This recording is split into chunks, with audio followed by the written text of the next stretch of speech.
8ஆம் வகுப்பு மாணவர்களுக்கு காலை வணக்கம். இன்றைக்கி நாம் அலகு 16ல் நுண்ணுயிரிகள் அப்படிங்கிற பாடம் பார்க்க போகிறோம். அதில் அன்றாட வாழ்வில் நுண்ணுயிரிகளின் பயன்பாடுகள் எப்படி இருக்குது அப்படிங்கிறது தான் இன்றைக்கி டாப்பிக்கு. அதுக்கு முன்னாடி சில விஷயங்கள் உங்கள்கிட்ட சொல்லணும். இந்த நுண்ணுயிரிகள் பாடம் வந்து கொஞ்சம் ஒரு மாதிரியான போர் அடிக்கிற மாதிரி தெரியும். ஆனால் நிறைய விஷயங்கள் இந்த பாடத்தில் கொடுத்துருக்காங்க. இந்த பாடத்தை பொறுத்தவரை முடிஞ்ச அளவு போதுமான வரை மாணவர்களுக்கு எளிமையாக புரியும் வண்ணம் தான் நான் ஒவ்வொரு பதிவுமே போட்டிருக்கேன். மாணவர்களுக்கு 8ஆம் வகுப்பு மாணவர்களுக்கு தேவையான விஷயங்கள் போதும், இந்த விஷயங்கள் போதும், எப்படி சொன்னால் அந்த மாணவர்களுக்கு புரியும் அப்படிங்கிறத நம்ம இத்தனை ஒரு 6 பதிவுகள் போட்டிருக்கோம். அந்த 6 பதிவுகளுமே சொல்லியிருக்கோம். முதல் பதிவு பார்த்திங்கன்னா வைரஸை பற்றி பேசியிருந்தோம். வைரஸ், அதுக்கப்புறம் அடுத்த பதிவு பாக்டீரியாவை பற்றி பேசியிருந்தோம். அதுக்கப்புறம் 3வது பதிவு பூஞ்சை மற்றும் ஆல்காக்களை பற்றி பேசியிருந்தோம். இது எல்லாமே நுண்ணுயிர்கள் தான். அதுக்கடுத்த பதிவு வந்து புரோட்டோசோவாவை பற்றி பேசியிருந்தோம். 4வது பதிவாக புரோட்டோசோவாவை பற்றி போட்டிருந்தோம். அதுக்கடுத்து 5வது பதிவாக நுண்ணுயிர்களின் பயன்பாடுகள் இருக்குல்ல, நுண்ணுயிர்களோட பயன்பாடுகள் மருத்துவத்துறையில் எதிர் உயிர்க்குள் ஆன்டிபயோட்டிக் தடுப்பூசிகள் எப்படி பயன்படுது, பிரியான்கள்னா என்ன, விரியான்கள்னா என்ன அப்படிங்கிறத 5வது பதிவாக போட்டிருந்தோம்.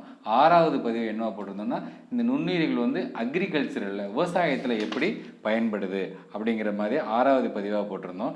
7வது பதிவும் போட்டிருந்தோம். நுண்ணுயிர்கள் தொழிற்சாலையில் எப்படி பயன்படுத்தப்படுகிறது, தொழிற்சாலைகள் மட்டும் இண்டஸ்ட்ரியலில் வந்து இந்த நுண்ணுயிர்கள் வந்து எப்படி பயன்படுது அப்படிங்கிறத போட்டிருந்தோம்.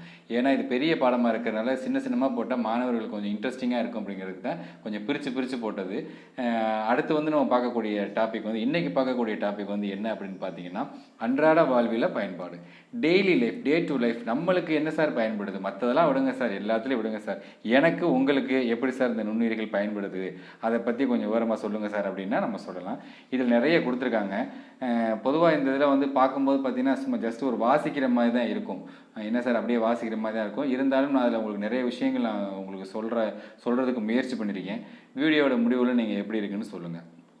வாங்க இப்போ வீடியோவுக்கு போவோம். இன் டெய்லி லைஃப், அன்றாட வாழ்வில் பயன்பாடுகள். ஃபஸ்ட்டு ரொட்டி தயாரிக்கல பயன்படுதுன்னு போட்டுறாங்க. ரொட்டி தயாரிப்பில் எப்படி சார் நுண்ணுயிர்கள் கண்ணுக்கே தெரியாதுங்கிறீங்க, ஆனால் ரொட்டி தயாரிக்கிறது எப்படி பயன்படுது அப்படின்னா நம்ம ஏற்கனவே போனதில் பார்த்தோம், ஈஸ்ட் அப்படிங்கிற ஒரு நுண்ணுயிரி பார்த்தோம். இந்த ஈஸ்ட் தான் என்னென்னா ரொட்டி தயாரிக்கிறதுல அதாவது ரொட்டியை வந்து சாஃப்ட் ஆக்குறதுல பயன்படுத்தப்படுகிறது.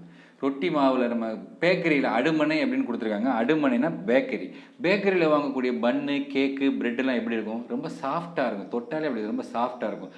அந்த சாஃப்ட்னஸ் கொடுக்குது பார்த்தீங்களா, அந்த சாஃப்ட்னஸை கொடுக்கக்கூடியது தான் அந்த ஈஸ்ட் அப்படிங்கிற பாக்டீரியா நுண்ணுயிரி. சரி, புரிஞ்சிருச்சா? அடுத்து எப்படி சார் சாஃப்ட்னஸை கொடுக்குது அப்படின்னா அந்த ரொட்டி மாவில் அந்த ஈஸ்ட்டை நம்ம கலக்கும் பொழுது அது கார்பன் டை ஆக்சைடை உருவாக்குது.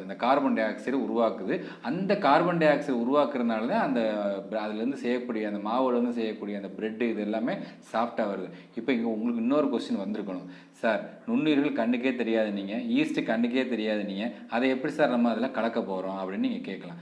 எஸ், ஆனால் கடைகளில் ஈஸ்ட்னு பார்த்தீங்கன்னா சின்ன கடுகு உருண்டை மாதிரி ஒரு ப்ரௌன் கலரில் கொடுப்பாங்க. ஈஸ்ட் நம்ம கடையிலே வாங்கலாம், பாக்கெட்டில் வாங்கலாம். அது என்ன சார் அப்படின்னா அந்த ஒரு சின்ன இதில் லட்சக்கணக்கான ஈஸ்ட்டுகள் சேர்ந்துருக்கும். நிறைய ஈஸ்ட்டுகள் சேர்ந்து அந்த ஈஸ்ட்டு.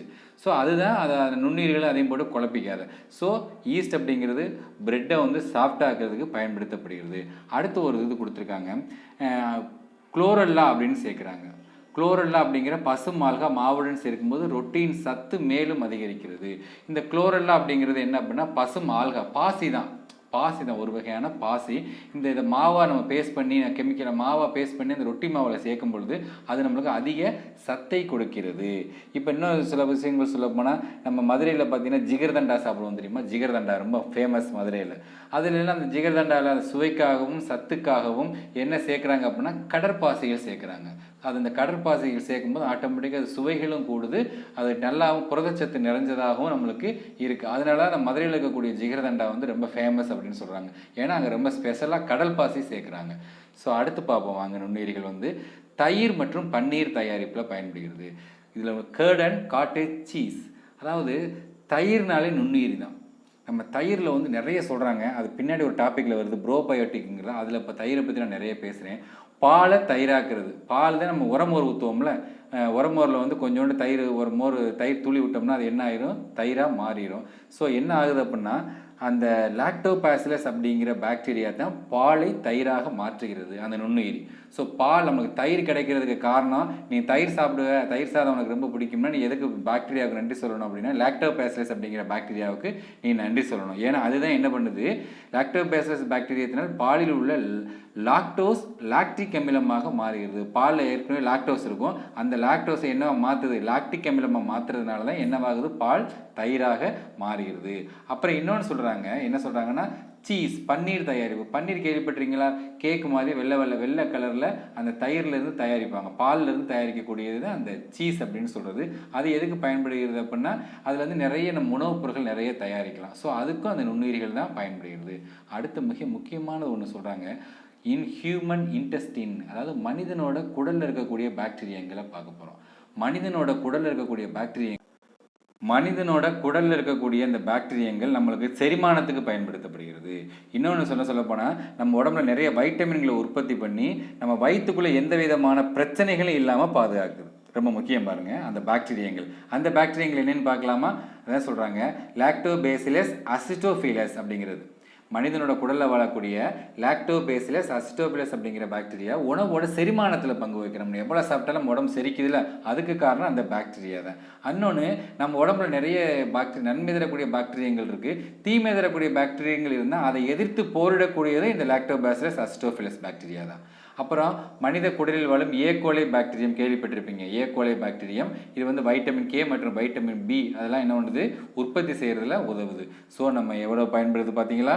ரொட்டி தயாரிக்கிறதுக்கு பயன்படுது. நம்ம சோயா பிரெட்டில் போய், நம்ம பேக்கரியில் போய் கேக்கு பிரெட்டெலாம் சாப்பிட்றதுக்கு காரணம் அந்த நுண்ணுயிரிகள் தான். ஈஸ்ட்டு, அதுக்கப்புறம் தயிர் தயாரிக்கிறதுல, பன்னீரில் நமக்கு நுண்ணுயிரிகள் பயன்படுது. நம்ம அதுவும் இல்லாமல் நம்ம உடம்புக்குள்ளே இருக்கக்கூடிய குடலில் அந்த நுண்ணுயிரிகள் இருந்து நம்ம உடம்பு செரிமானத்தை விட்டமின் நிறைய எதிர்ப்பு பொருள்களை உருவாக்குறதுக்கும் அது பயன்படுது. ஸோ நம்ம பார்க்கக்கூடிய டாபிக் வந்து என்ன அப்படின்னா உணவு தயாரிப்பில் நுண்ணுயிரிகள். உணவுல என்னென்ன மாதிரியான தயாரிப்பில் நுண்ணுயிரிகள் எப்படிலாம் பயன்படுது, அதான் சொல்றாங்க மைக்ரோப்ஸ் இன் ஃபுட் ப்ராசஸ். அது என்ன சொல்றாங்க, உணவு தயாரிப்பில் வந்து 3 தான் சொல்றாங்க மெயினாக. ஈஸ்ட்டு, பாக்டீரியா, பூஞ்சைகள் அப்படிங்கிற 3 பொதுவான நுண்ணுயிரிகள் பயன்படுத்தப்படுகிறது. நான் ஏற்கனவே சொல்லிட்டேன், ஈஸ்ட்டை பற்றி சொல்லிட்டேன்.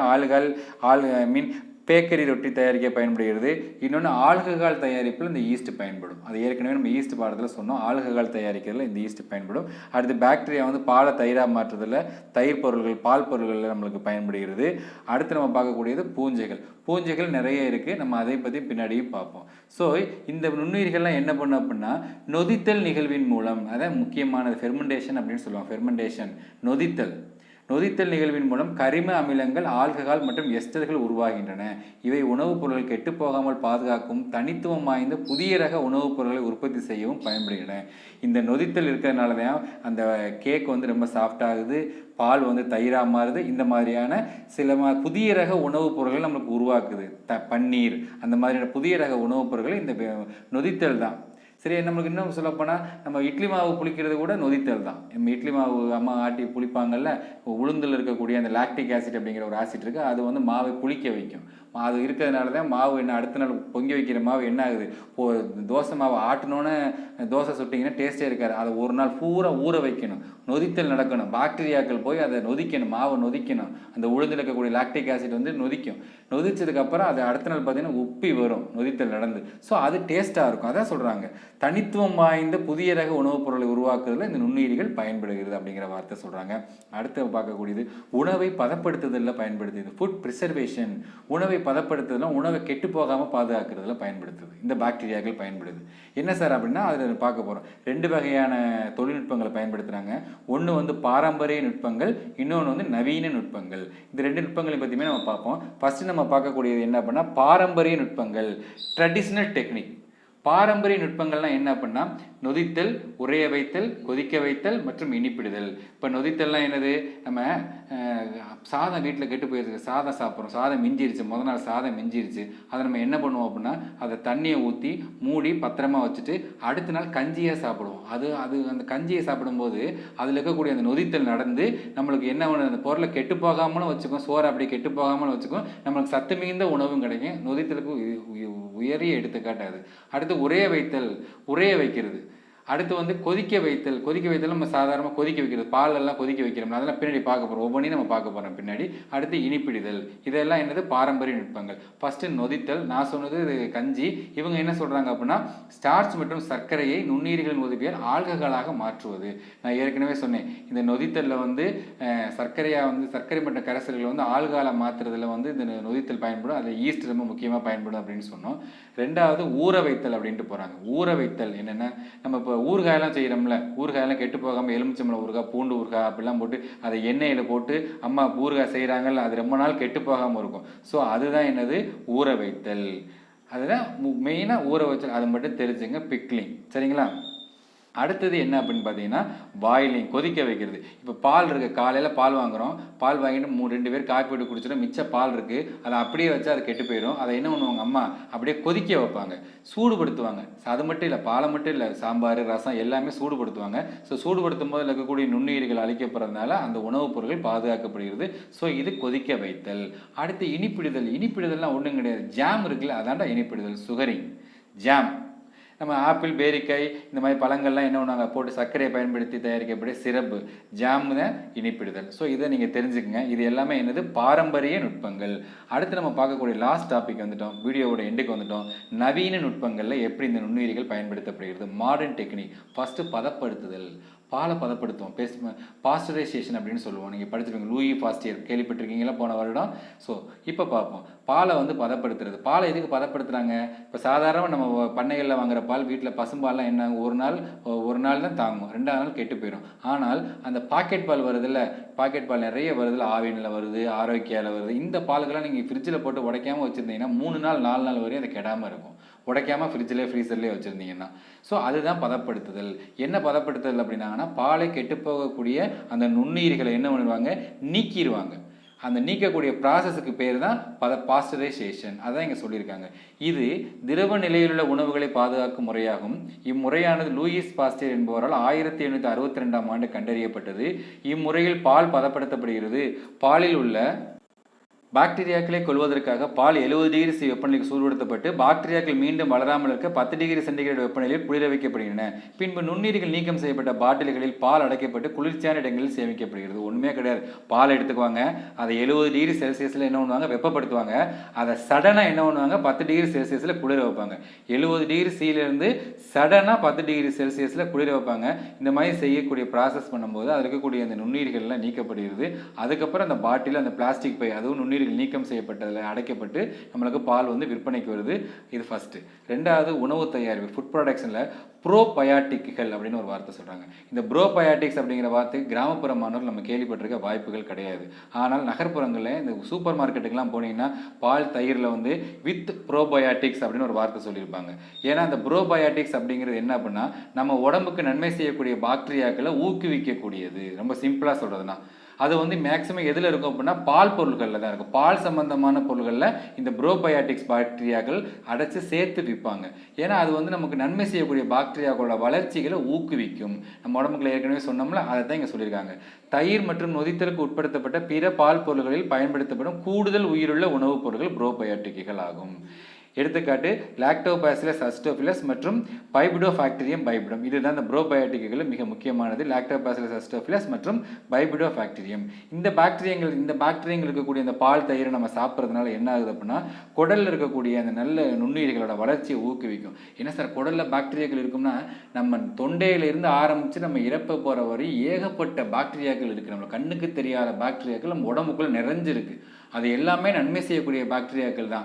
தீமை செய்யக்கூடிய பாக்டீரியாக்கள் இருக்குது. ஆனால் அந்த நன்மை செய்யக்கூடிய பாக்டீரியாக்களை ஊக்குவிக்கக்கூடிய அந்த கெப்பாசிட்டி எதுக்கு இருக்குன்னா, இந்த ப்ரோபயாட்டிக்குகள் அப்படிங்கிற நுண்ணுயிர்களுக்கு இருக்குது. அந்த ப்ரோபயாட்டிக்குகள் தான் அந்த நுண்ணுயிர்களை பயன்படுத்தி அந்த ப்ரோபயாட்டிக்ஸ் சொல்லுவாங்க, ப்ரோபயாட்டிக்ஸ் ஆங்கிலத்தில். ஸோ அதான் இங்கே சொல்கிறாங்க, குடல் புற்றுநோய் ஏற்படும் ஆபத்தினை குறைக்கிறது, கொலஸ்ட்ரால் உறிஞ்சப்படுவதை குறைக்கிறது, நோய் எதிர்ப்பாற்றலை அதிகரிப்பதன் மூலம் வயிற்றுப்போக்கு நோய்களை தடுக்கின்றன. பொதுவாக வயிறு எந்த பிரச்சனையும் இல்லாமல் இருக்குது. இன்னும் ரொம்ப சொல்லணும்னா, சிறப்பாக சொல்லணும்னா, நம்ம உடம்பு ரொம்ப ஹெல்த்தியாக இருக்கணும்னா நல்ல தயிர் சாப்பிடணும். சாப்பிடுங்க. ஏன்னா தயிர் சாப்பிடும்போது அதில் நிறைய பாக்டீரியங்கள், நன்மை செய்யக்கூடிய பாக்டீரியங்கள் நிறைய இருக்குது. அது நமக்கு உடம்புக்கும் நல்லது, சத்து. அப்புறம் மோர் நல்லா குடிக்கணும் அப்படிங்கிறாங்க. மோர்லேயும் நிறைய நன்மை செய்யக்கூடிய பாக்டீரியங்கள். அதை விட மிக சிறப்பு, நம்ம கஞ்சி சாப்பிட்றோம்னா, சோறை ஊற வச்சு அடுத்த நாள் சாப்பிட்றோம்னா, நொதித்தலுக்கு உட்படுத்தப்பட்ட அடுத்த நாள் சாப்பிடக்கூடிய அந்த பழைய கஞ்சி அப்படின்னு சொல்லக்கூடிய சாதம் மிக மிக மிக சக்தி வாய்ந்தது. அதில் நிறைய பாக்டீரியாக்கள் இருக்குது. ஸோ மாணவர்களே, வீடியோ முடிஞ்சிருச்சு.